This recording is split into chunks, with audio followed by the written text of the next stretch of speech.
Namo tassa bhagavato arahato samma sambuddhassa.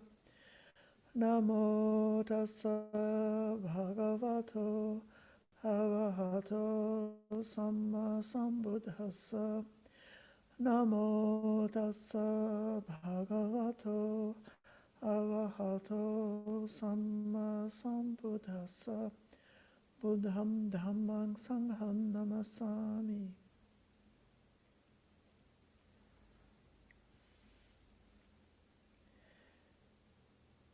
Welcome to this Tuesday night Dhamma program at the Dhamma Monastery in California.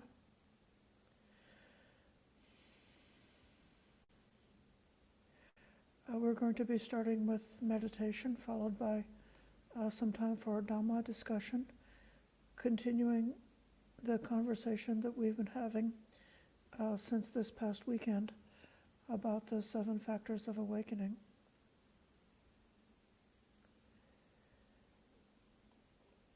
As a preliminary idea for meditation tonight, it occurred to me that when a person sets out for a very open-ended type of meditation, what's sometimes called a open field of awareness or mind in the middle, being receptive to everything that arises moment by moment with the 5 senses, and then with the 6th sense, the mind.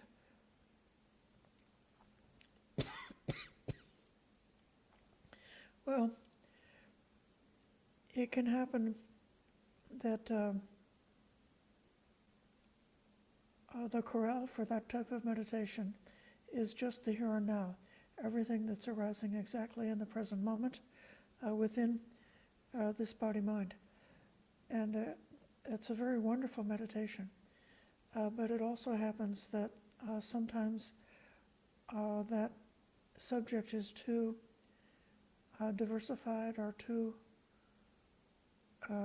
open, and one loses the connection with the object of meditation,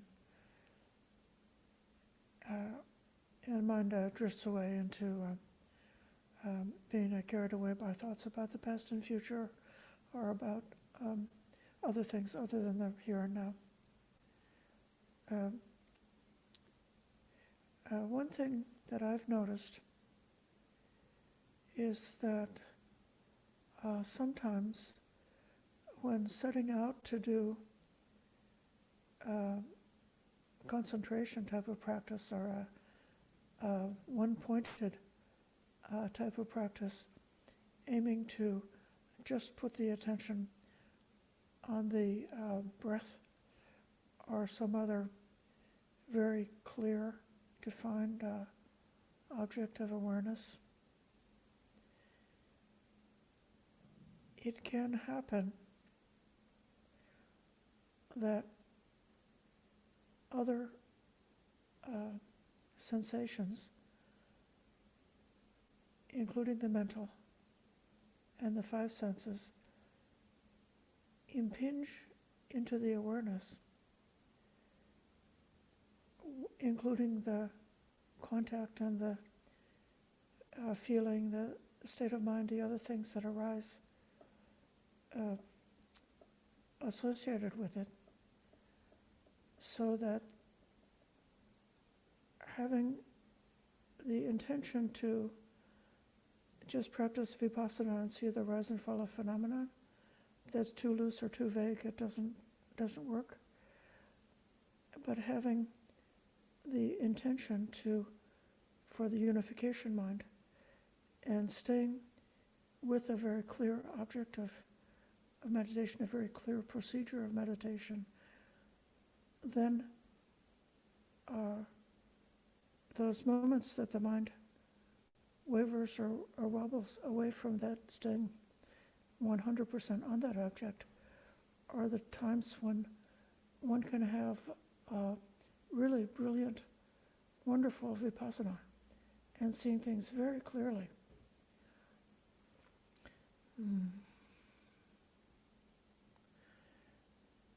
Even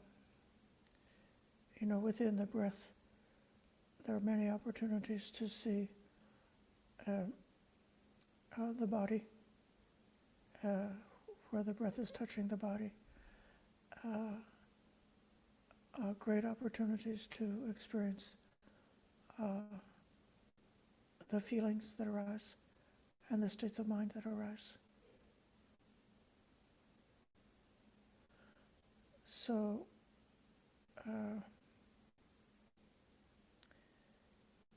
my invitation then is going to be to try to tune your meditation so that it's not too tight and not too loose, so that it's aiming for unification, but is able to see really with as much great clarity as possible everything that arises. And if the meditation opens up a bit, that's okay.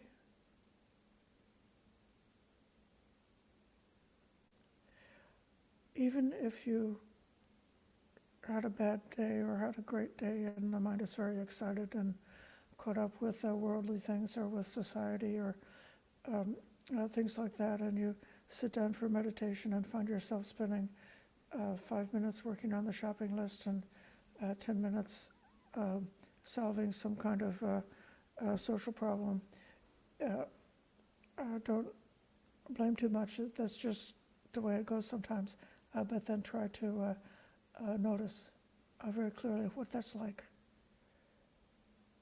And then come back to the meditation procedure and notice when you come away from that discursive thinking and coming into the meditation procedure, what that's like.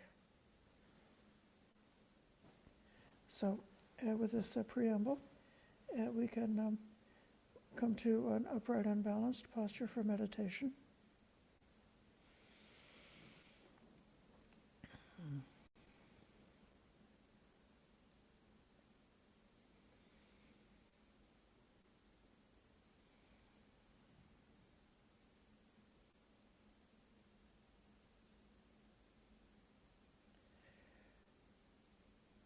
Letting go of those thoughts about the past or future. Just staying with this present moment.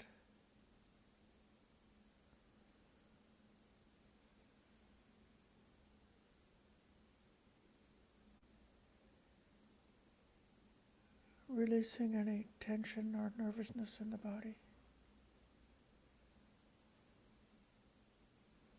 Relaxing the face. Relaxing the shoulders. Letting the belly be soft. Letting the legs and feet relax.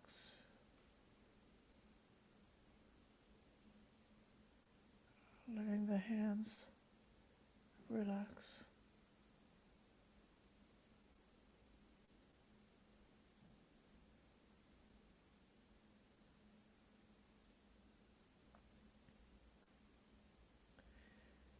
Taking a deep, slow breath to release that tension. Breathing in long and breathing out long. Again, breathe in long.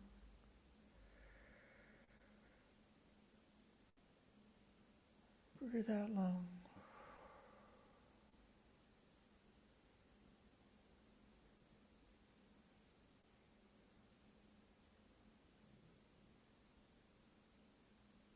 And just letting the breath come and go naturally.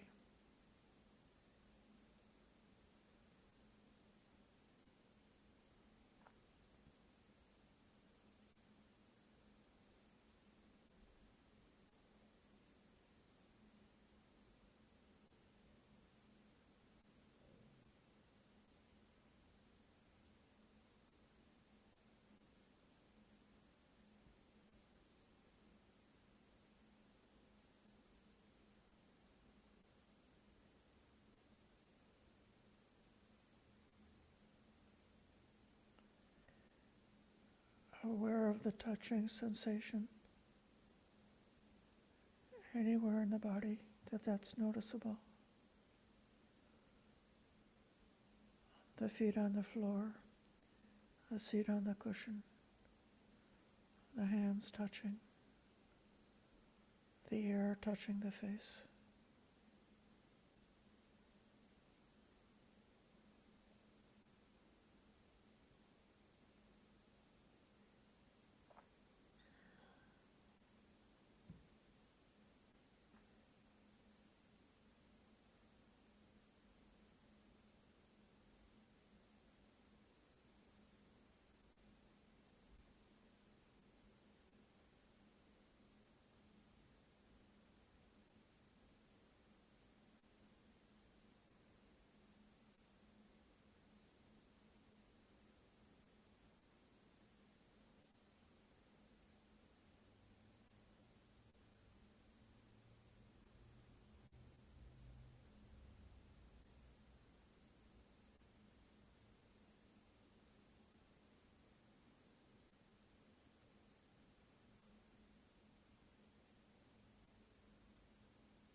And if the sensation of breath is noticeable,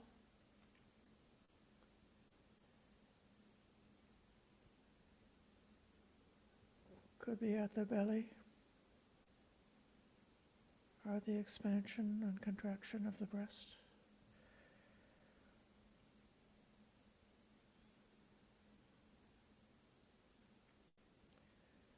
At the throat or at the nostrils.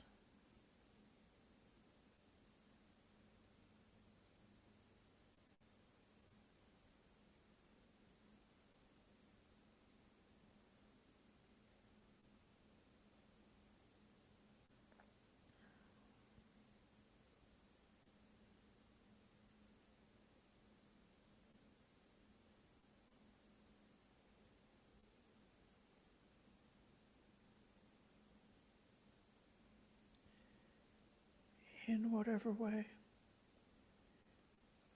the breathing in is clear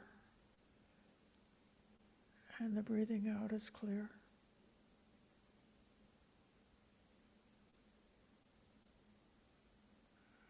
Bring awareness to that.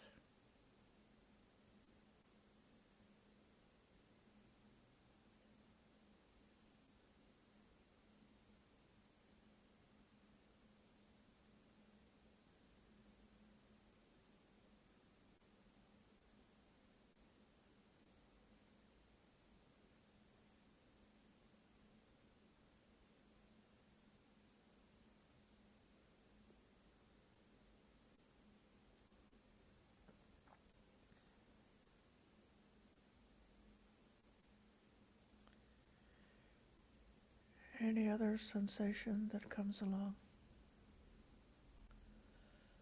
Try breathing into that sensation and breathing out with that sensation.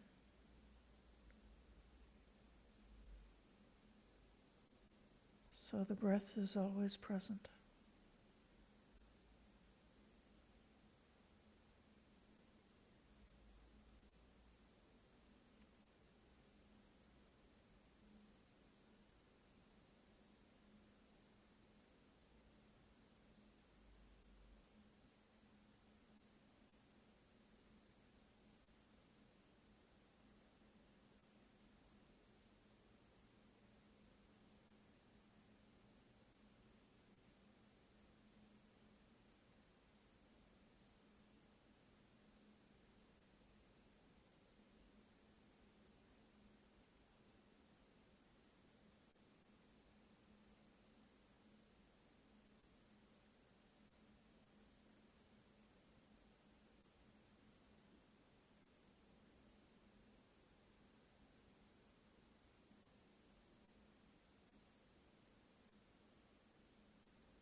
might be that these other sensations, including the thoughts, fade into the background, are not important, not grabbing our attention, and the breath can stay in front.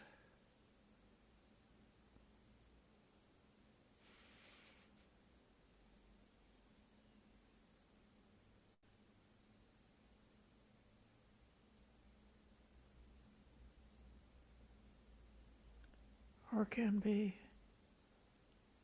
that the breath, the sensation of breath or the touch of breath, awareness of breath,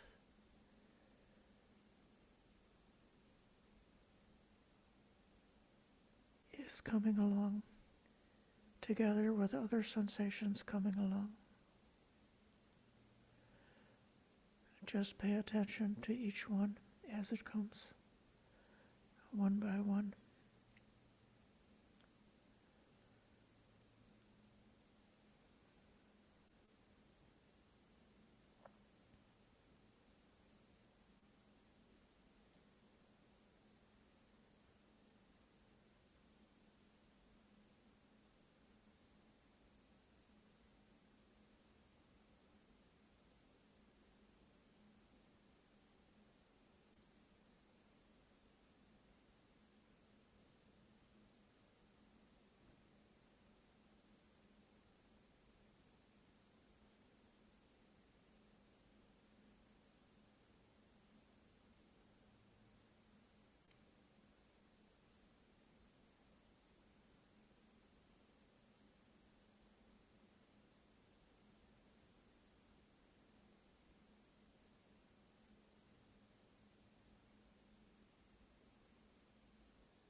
If the breath is clear at one place,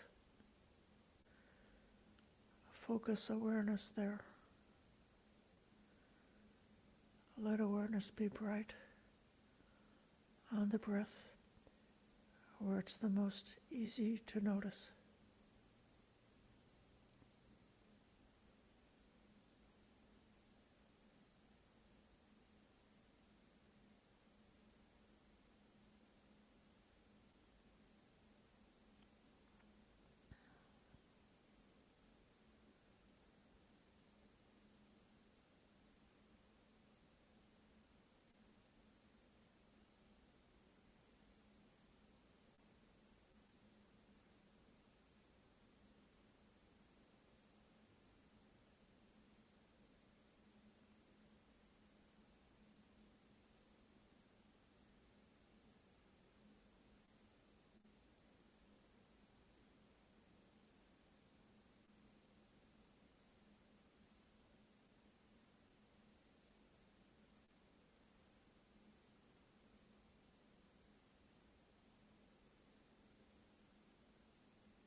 and spreading the thought of kindness for the whole world.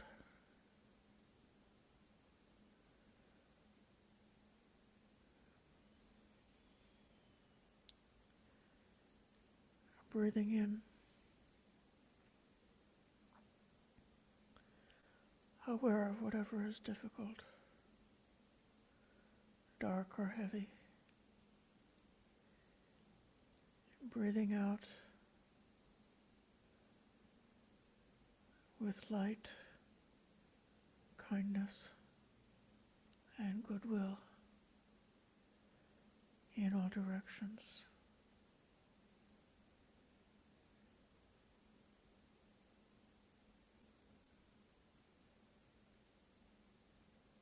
With every out-breath, letting go of negativity, radiating the light of kindness in every direction.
I would like to welcome if there's any questions about meditation or about the factors of awakening. These are the factors that are leading us towards the breakthrough of insight.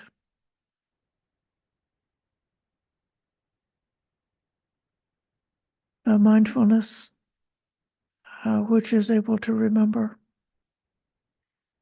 what we're about with our practice, which is able to direct awareness towards the foundations, towards this body, these feelings, this state of mind, that is able to recall the Dhammas pointed out by the Blessed One.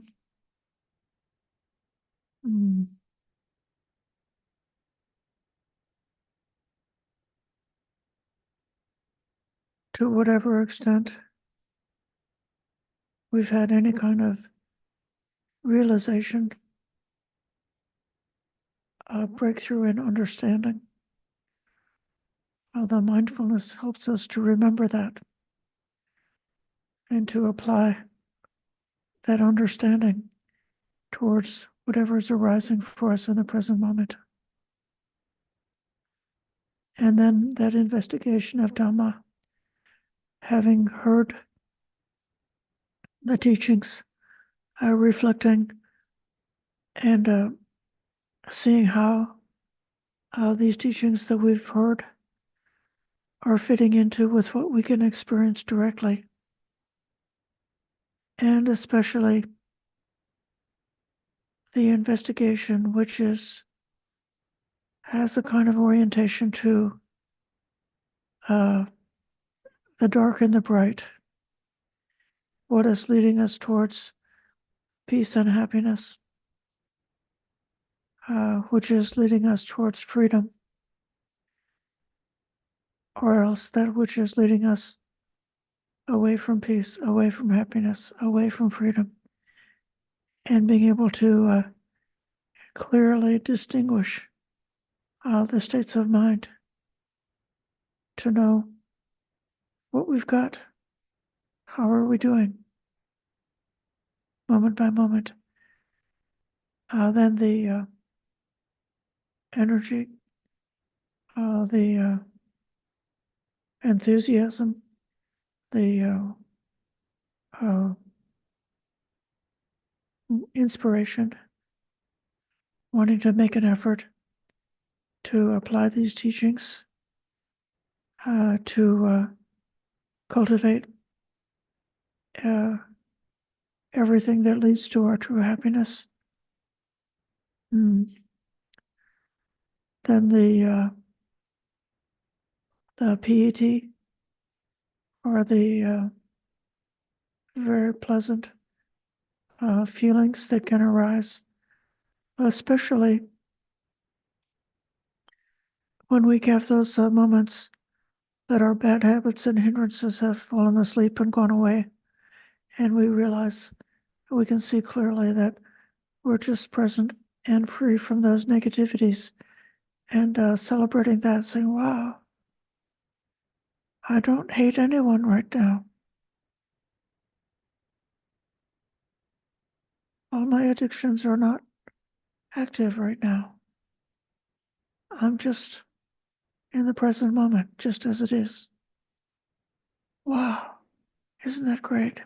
So that piety that can arise from the seclusion, from distractions and negativities, and that piety, that joy, that pleasure that can arise from the unification of the mind, and from realizing whenever we drop down to another level of the quiet and still mind, there's a joy that comes with that.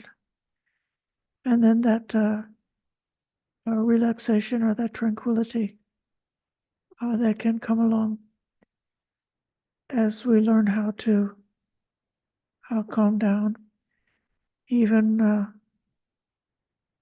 letting that initial piety calm down. Not to mention letting all of our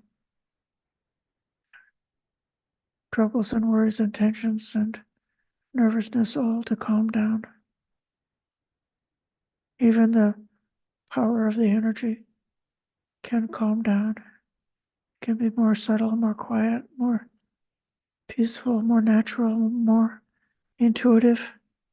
And then with that, coming into the samadhi, that one-pointed state of mind with clear awareness, with a tremendous sense of stability, and a even greater sense of being secluded from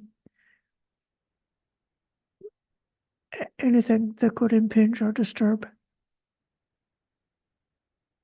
And then last of all, that equanimity, that ability to accept reality as it is without any disturbance whatsoever. A pleasant feeling, an unpleasant feeling, it's just a feeling. Whatever arises within our human condition because of causes and conditions. We're human beings, subjected to everything that a human is subjected to. It just is what it is. Even the emotions or the mental habits that we have, whatever those residual habits are, and whatever pain or dukkha arises from that, equanimity just sees it and says, oh, there you go again. Because of causes, it's what it is right now. And then, well, I may come back again. I've been thinking a bit about equanimity the past couple of days. But now I would like to see if anybody in the room has a comment or a question about the meditation or about how these factors can be helpful in keeping us moving forward on the practice. Do you have anything to add?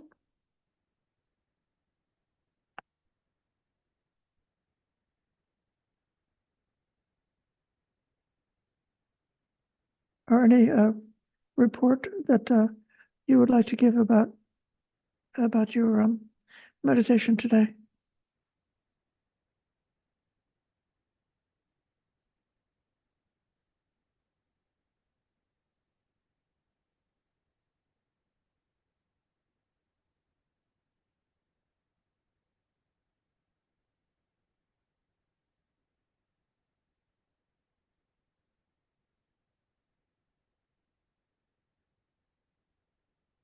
Okay, Sheila.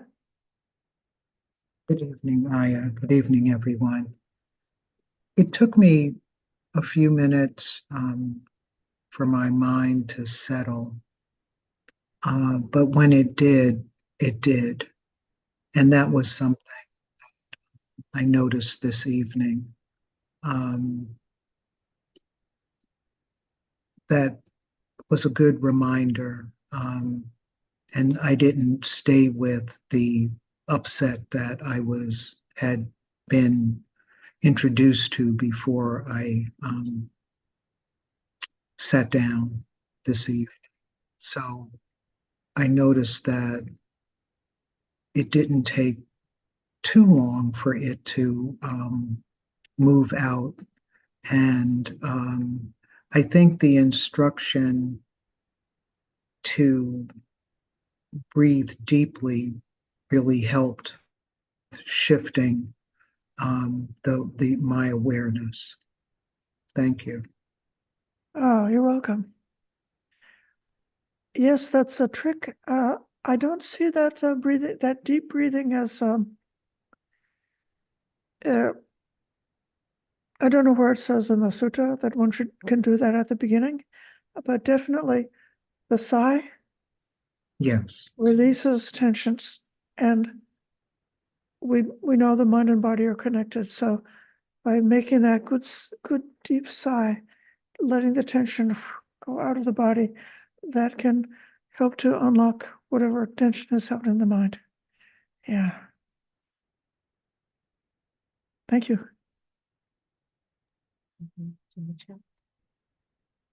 Excuse me, Aya, this is Richard. Oh, yes. There's a question in the chat area. Okay. I don't know if you see it.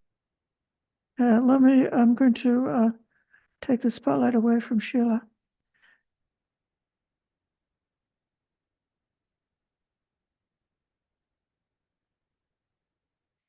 The question is, my mind often wanders a lot during meditation.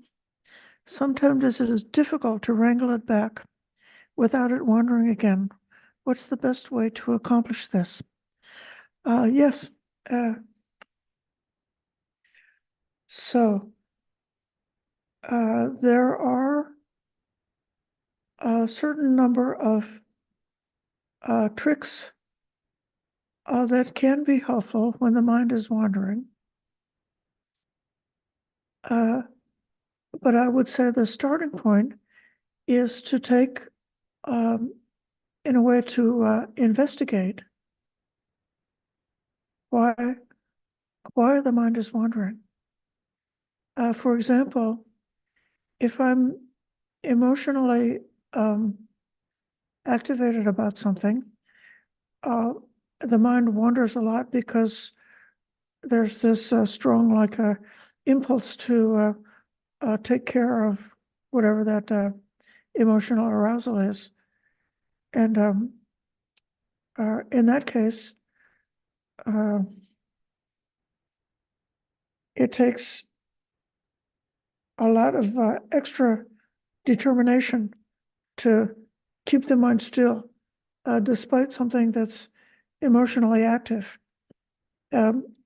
One metaphor that I heard for this is to imagine if you were carrying a 4x8 sheet of plywood from the barn to the house in the middle of a tornado.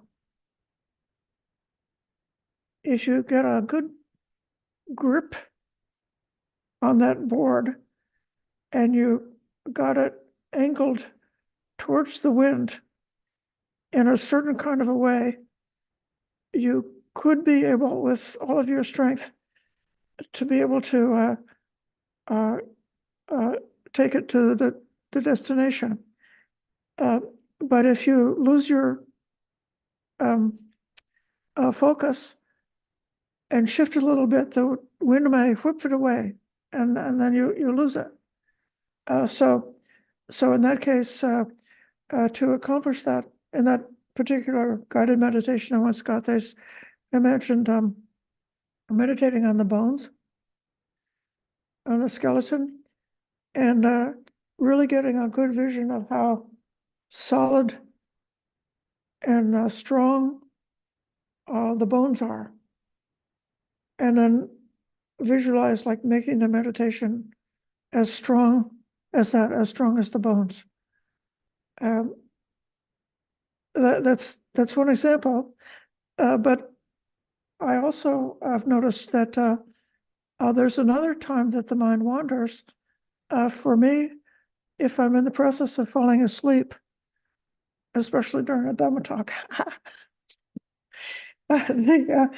or during meditation, if I'm falling asleep, the mind just starts to go off into these incredible fantasies. It's because the mind has become very weak, and whatever the bhavanga of the mind, that just the motion, the free association of the mind just starts going, because the mind is like too weak to stay in charge because of falling asleep.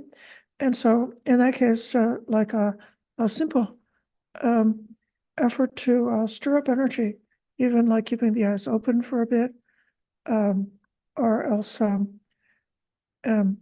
moving the awareness around, like being aware of like breathing in at the nostrils, and then at the interval in between the breaths, being aware of the touching sensation of the hands, and then being aware of breathing out at the nostrils, and then at the turn of the breath, being aware of the sensation, so that then the attention is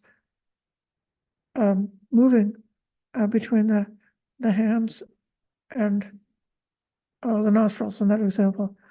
And so because of intentionally moving the awareness around, it's keeping it a little bit more just activated. And this is all like with the idea, like, let me bring some energy, let me wake up. And it is possible that a person can be extremely sleepy, and especially like on a longer meditation or a longer retreat, that they can come through the sleepiness and come back to being wakeful and alert. So just because a person feels sleepy doesn't mean they need to go and take a nap. It could be that if they just kind of like stick with it, that they can come through it and come back to their energy. Another way to overcome sleepiness is to meditate at the edge of a precipice are to meditate in a standing posture. So it's not that easy to fall asleep while standing or while meditating on the edge of a cliff or something like that.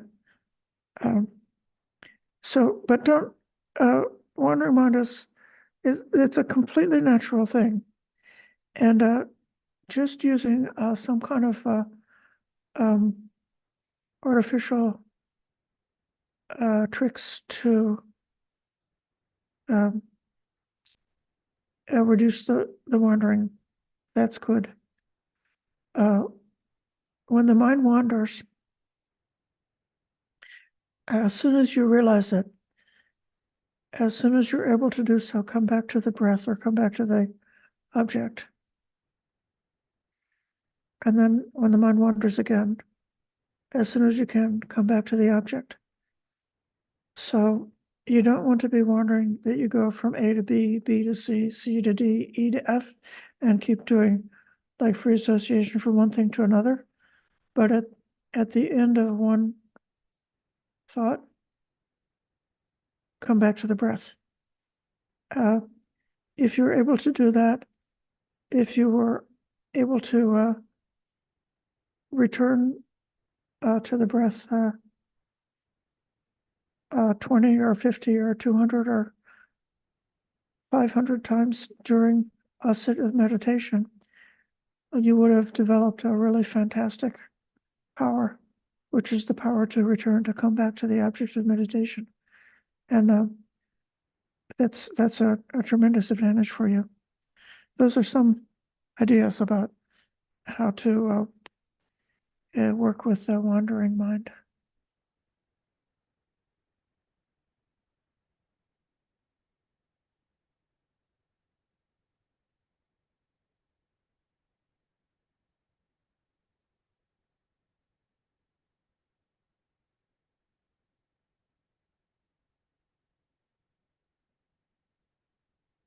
Richard?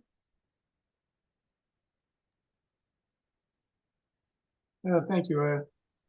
I would like to add to that it's very important not to become upset with yourself if you find your mind is wandering, because that actually will increase the nature of the mind to want to go here and there.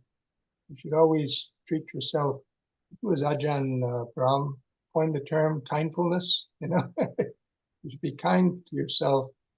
And I developed a technique many years ago, which is when I find my mind wandering like that, I will speak to my mind and I will say, oh, yes, that's very interesting and important, but I'm meditating right now.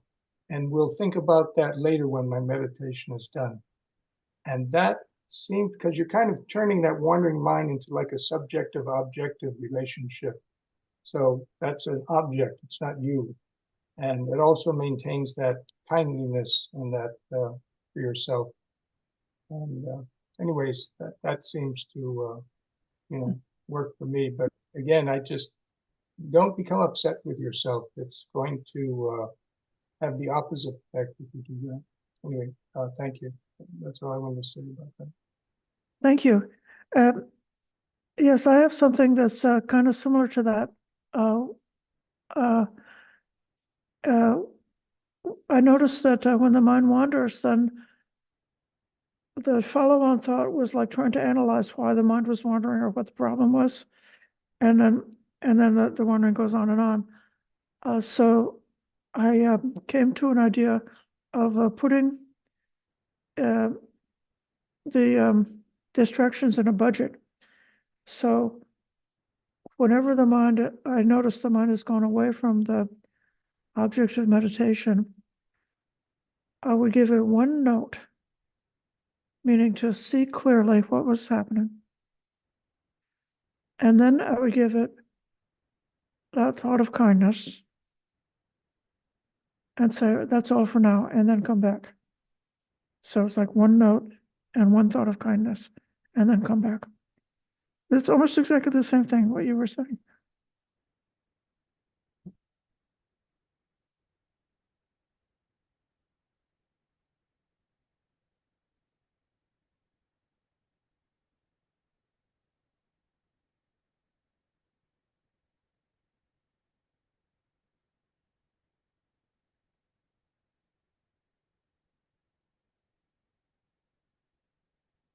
wanted to say a few more words about equanimity, which is the last of the 7 factors of awakening. In several of the lists, equanimity is the last factor. So there is loving kindness, compassion, sympathetic joy, and equanimity.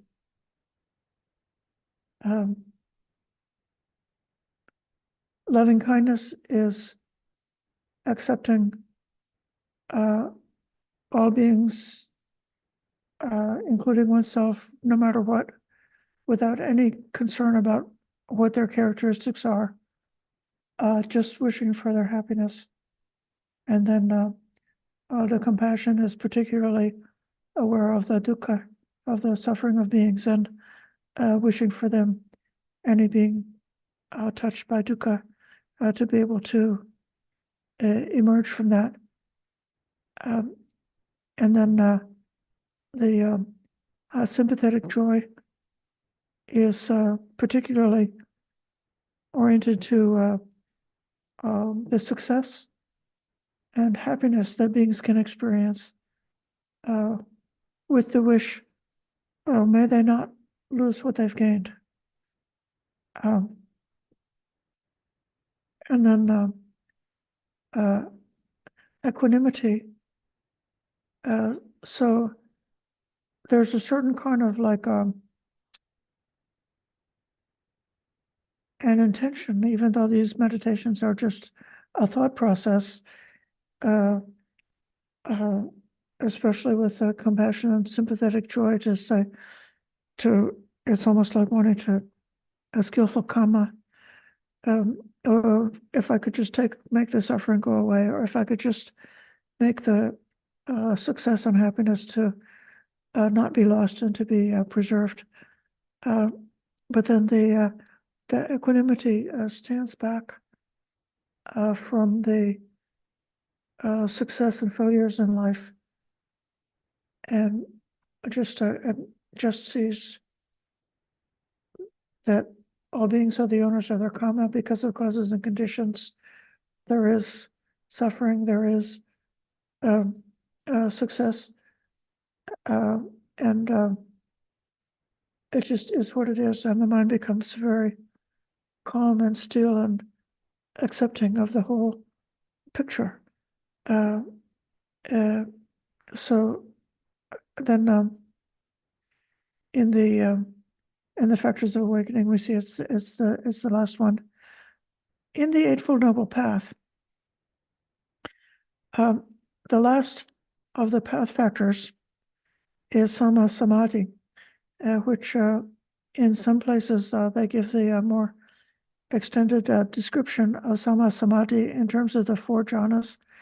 And the last of the 4 jhanas is having abandoned pleasant and painful feeling, or with the disappearance of pleasant or painful feeling, and the previous disappearance of joy and grief, that will be like mental pain or mental pleasure. Then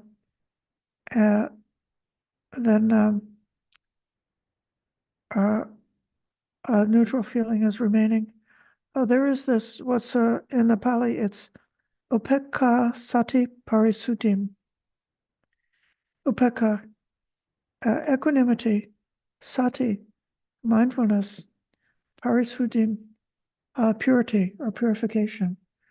So this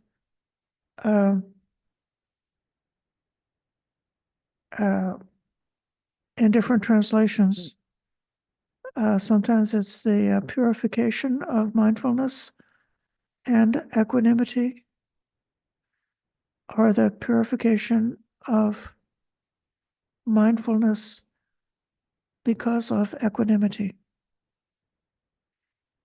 And I am particularly feeling very inspired about the way that in the Noble Eightfold Path, because the Noble Eightfold Path is what brings us right up to our next,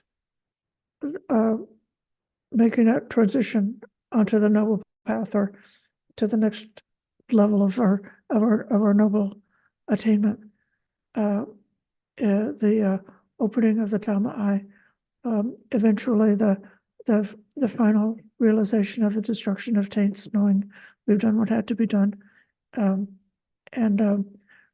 there's no more rebirth to come.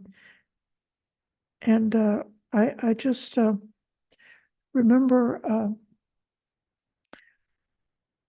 that restlessness is one of the last of the fetters to disappear. And that a very refined fetter that is one of the last things before full awakening, full enlightenment. It's because the meditator sees what nibbana would be, but they don't yet have it and they want it. And it's because of wanting it that they can't have it, because it causes too much disturbance.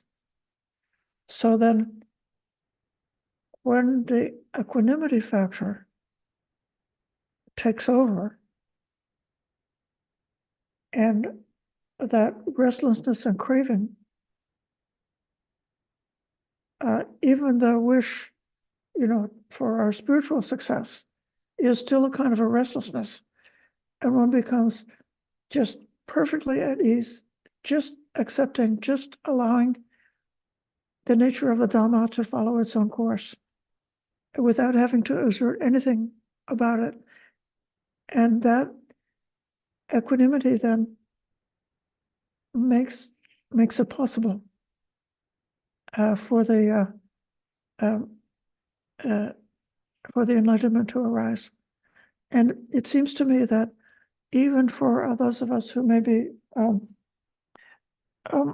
far away from becoming fully enlightened arahants, nevertheless, there are stages of personal growth as we grow in the Dhamma. And at these, like the turning point, whatever is the cutting edge of our practice, where by following these teachings, there's the possibility to go beyond what we knew about before. That's a point where certain kinds of disturbances are either a craving of desire, or else maybe even some anxiety, or other kinds of things could cause a perturbance in the mind, a disturbance in the mind. But if the equanimity factor is very well developed, then we could allow this spiritual path to do its work. We could allow the next level, or the next stage of our spiritual path, to open up for us. In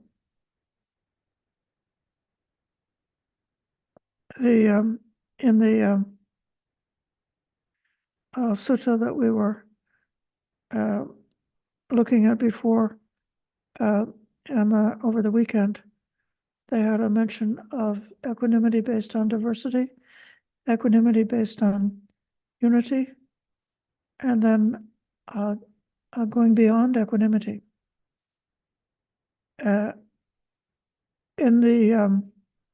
I'll correct myself. We didn't talk this weekend about going beyond equanimity, but I can tell you about it. It's, for example, in the Salayatana Vibhanga Sutta, Majjhima 137, it talks about those three levels. This is the sutta that talks about the householder's Vedana and the renunciate Vedana, the householder feeling and the renunciate feeling. So the householder is happy when they get what they want and sad when they get what they don't want or when they lose what they want. And the renunciate is seeing impermanence. And when they get something, they know it's impermanent and they feel happy from that. When they lose something, they know it's impermanent. They feel happy because of the view of impermanence. And the painful feeling for the renunciate is that anxiety about awakening. They want to be enlightened. They want that final extinguishment and not yet having it. So that's the so then it says that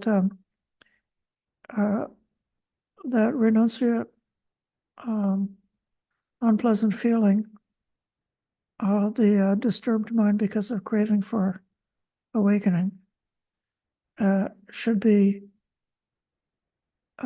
overcome by depending on equanimity.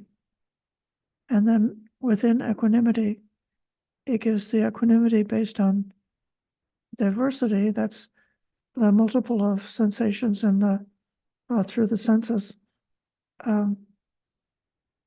which is explained in the commentary as referring to the experience within the four jhanas. You're not completely separate. You're not separated from sense contact and from the feeling and perception. You still got the bliss and the happiness and the neutral feeling happening, and that in the Buddhist cosmology, that jhana is level is associated with the Brahma realm, with the heavenly rebirth. So then if you enter the first jhana and see that it's impermanent, conditioned, and without self, and based on that, turn away from any clinging or craving in terms of that, then one can wake up just from the first jhana. But if you didn't wake up, you can go to heaven and have a pleasant existence for many eons. Then equanimity based on unification is associated with the immaterial meditations. But I will say that Richard has been usefully pointing out from time to time that the immaterial meditations and the four jhanas are not like as completely separated or as like two completely different universe of experience, but they're more aspects that unfold from the practice. And so the unification of the mind is the ekaggata, the one-pointedness of the mind, is within the four jhanas. But I want to tell you, I have good news for this, which is that you can even go beyond that.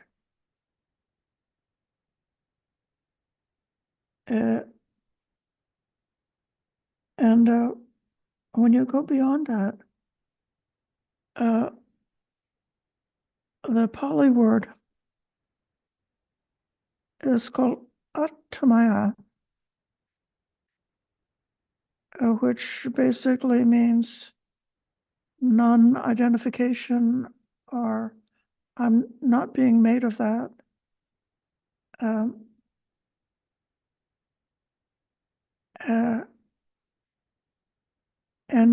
And this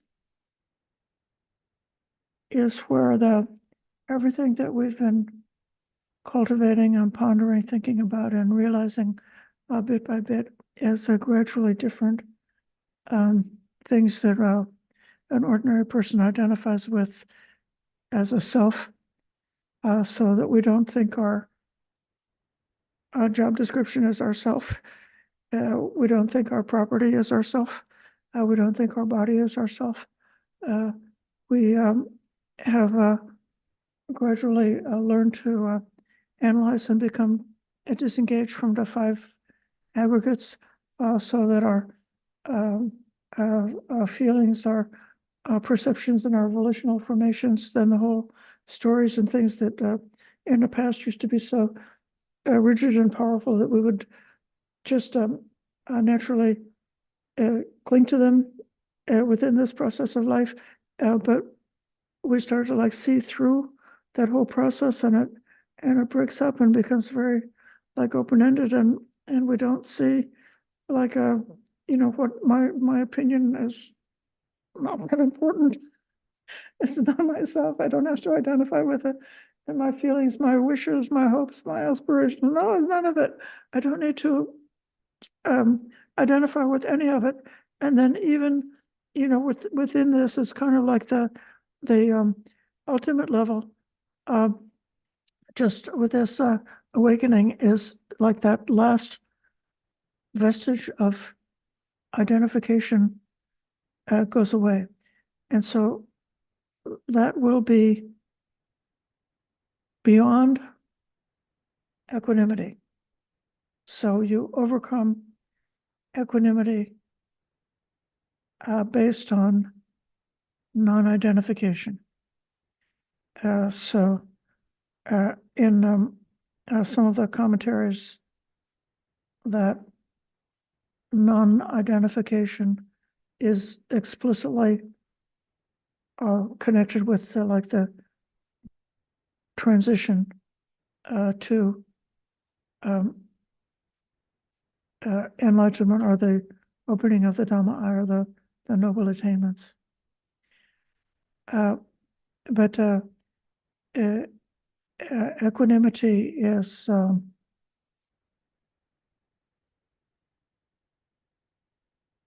it's not as important as insight, but it's really, really important.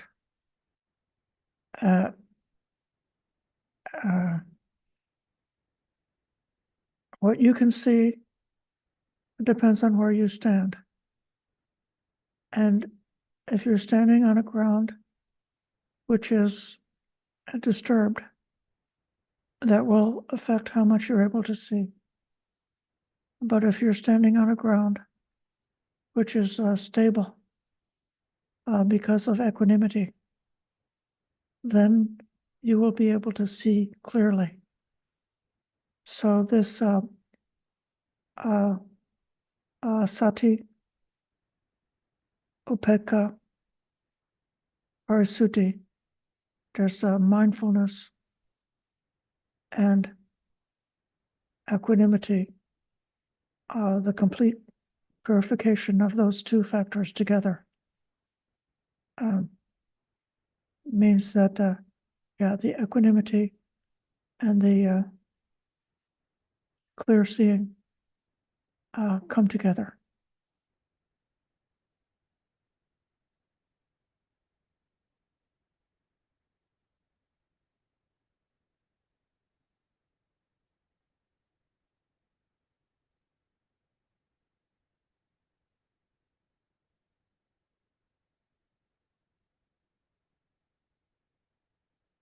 Richard, since I quoted you, and you have a right to give an answer. Oh, thank you. No, that's okay. No, I was just going to mention that there's a sutta where Buddha is talking about these different kinds of individuals that manifest in various ways. And then Sariputta asked him, because one of the ways is that they end up going to neither perception or non-perception. And so Sariputta asked him, why is it that some go to this level of neither perception or non-perception, but they return back, where others go, but they don't return back? So the Buddha explains to them, if they have not eradicated the 5 lower fetters, then they will have to, come back to this realm. And so we see in the case of the Buddha's quest for enlightenment, he had his 2 teachers, and one of them was able to get to the stage of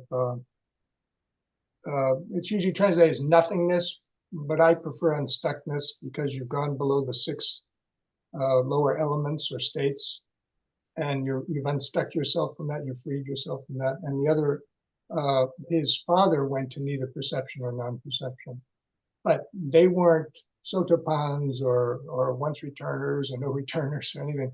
And so that's why, even outside of the Buddha's teaching, others have been able to go to these states, but they can't stay in those states because they've not eradicated the 5 lower fetters. Now, the Sotapanna eradicates 3 of the 5 lower fetters, and just to be brief, I won't go into detail about that. But the next 2 fetters, which are sensual desire and what's the other one? Getting off the top of my head. Do you know sensual desire and what is it? Is it aversion? Essential to Aversion? aversion are Yeah, I was thinking anger, but I'm not sure if anger is the right word. But Ill will? those 2 are ill will maybe, but those 2 are lessened by a once returner. And the way one becomes a once returner is that when one perfects the jhanas sufficiently that one begins to become more attracted to the jhanas than they do to sensual desires. That's why they partially eradicate. The once returner partially eradicates those 2. But then if they make it all the way to non-returner, which the Buddha says you can do that from any one of the jhanas on up, but you're guaranteed it if you reach the 5th formless level, okay, that you become a no-returner. And a no-returner lets go of those 2 and only has the 5 remaining fetters. Now, if you notice, the last of the fetters is ignorance, and just below that is that, what was the word you were using earlier? Sorry, my brain doesn't work so good as it used to, but distraction.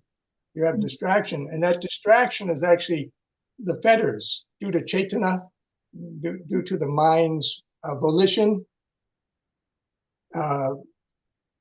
These sankharas are still arising in the mind, and that's that distraction.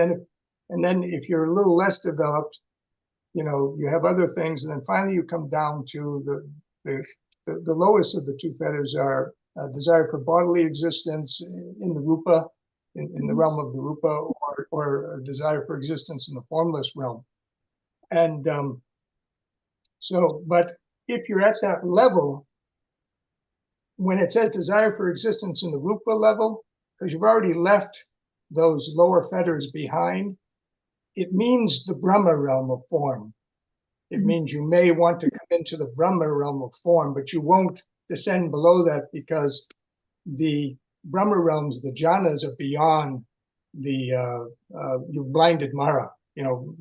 Mara can't have any connection with you anymore in that sense, as long as you stay in those abodes. So when we analyze this, we see that a sotapan is an insight, right? It's an understanding, right? But like the original idea is that all dhammas that are subject to arising are subject to cessation, okay?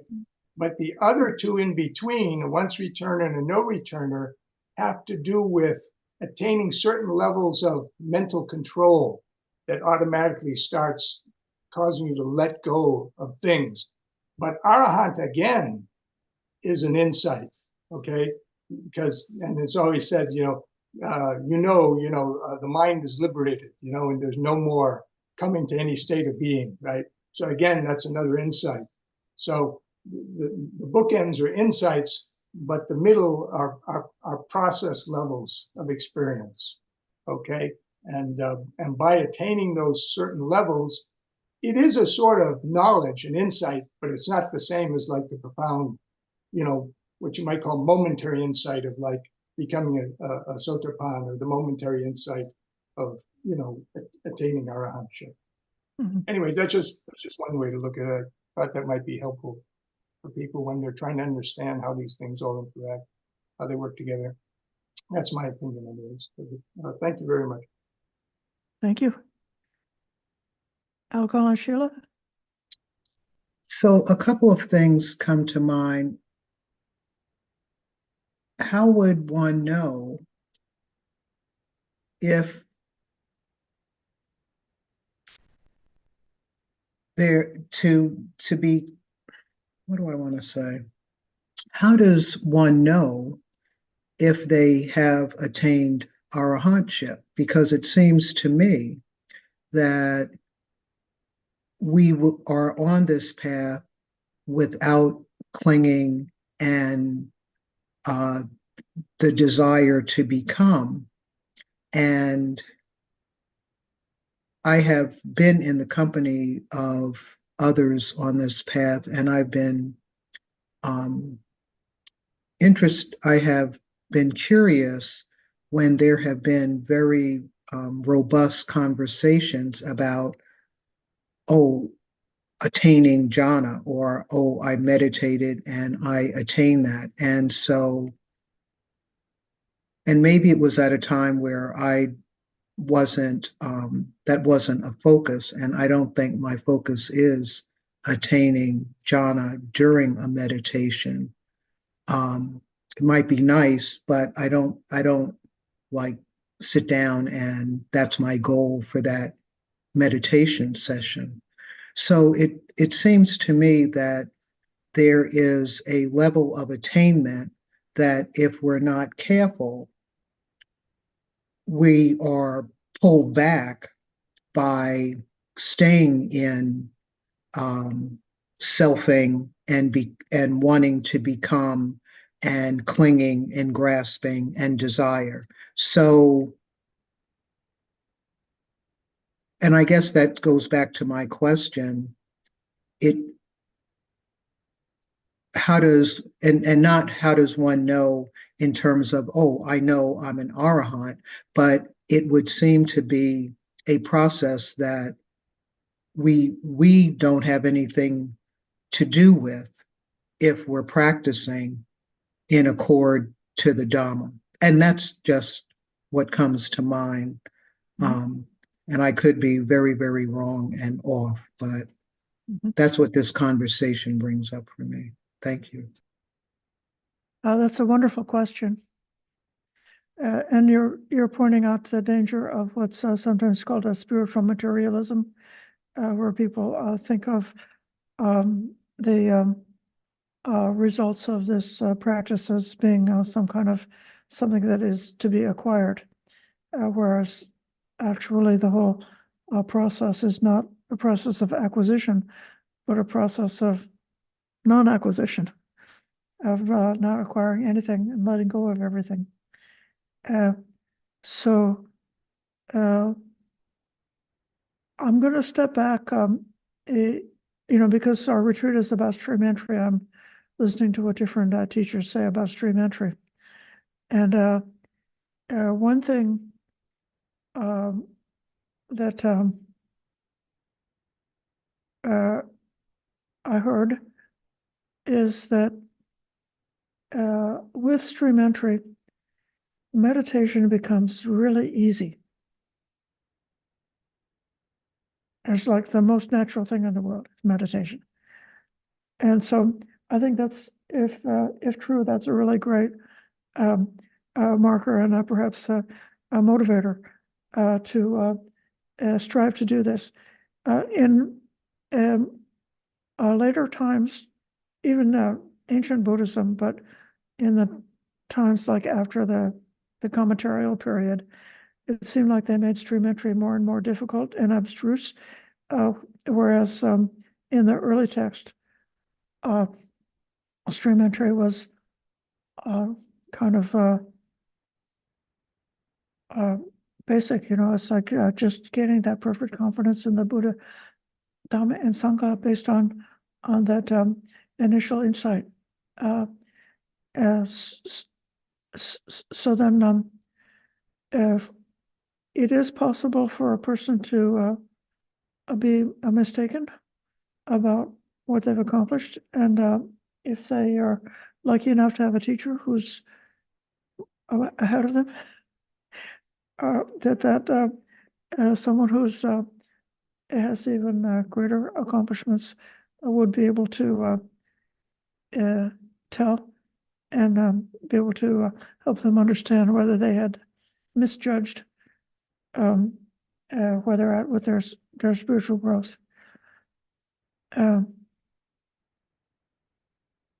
But indeed, the whole idea of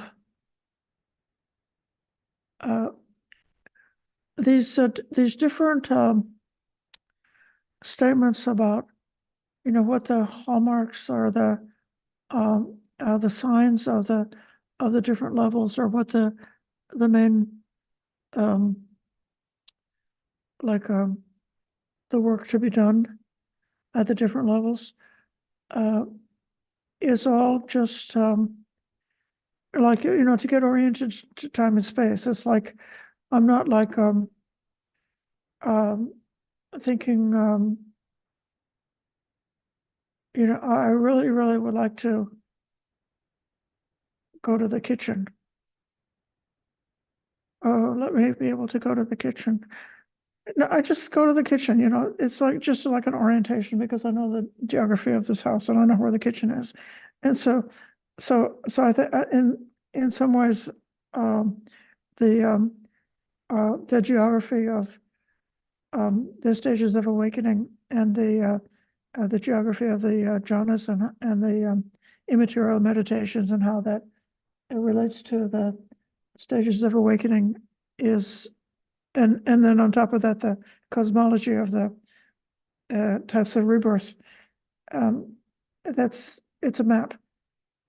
So maybe I could come back to the other metaphor we had the other day about sports. So when you're the team and the coach is in there on the whiteboard and drawing the little pictures, saying you go this and do this and do this. And so if you never get out in the field, it comes to be sort of fruitless to just ponder about the different drawings and maps. But when you get out there, and when we're doing it, when we're practicing, I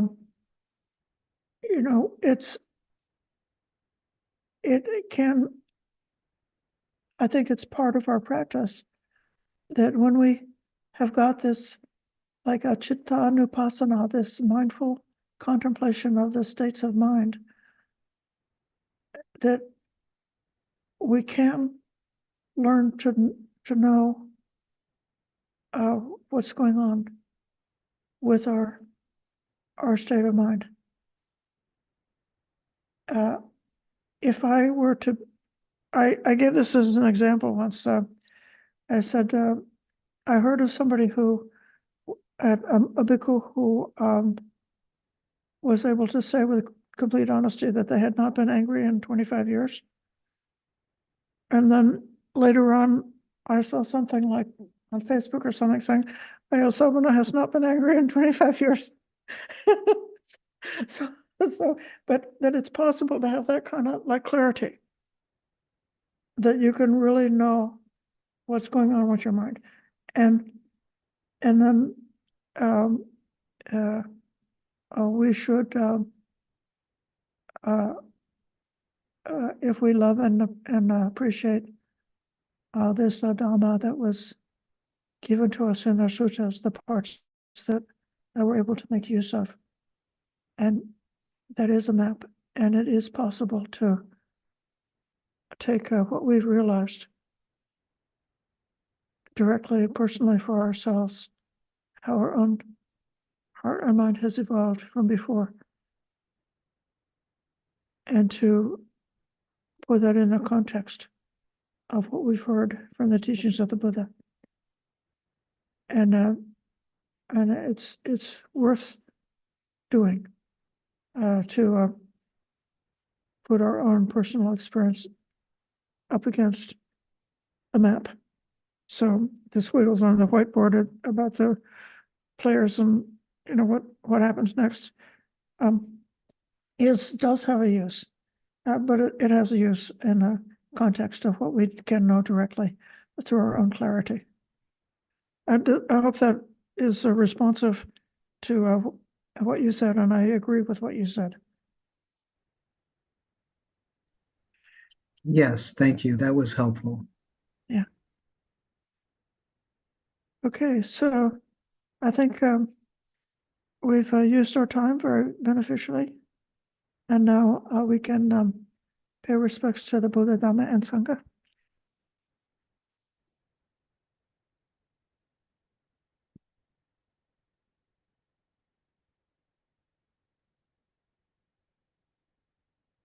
Araham Samma Sambuddho Bhagava Buddhaṃ Bhagavantaṃ Abhivademi Svakato Bhagavata Dhammo Dhammam Namasami Suparipamno Bhagavato Savaka Sangho Sangham Namami.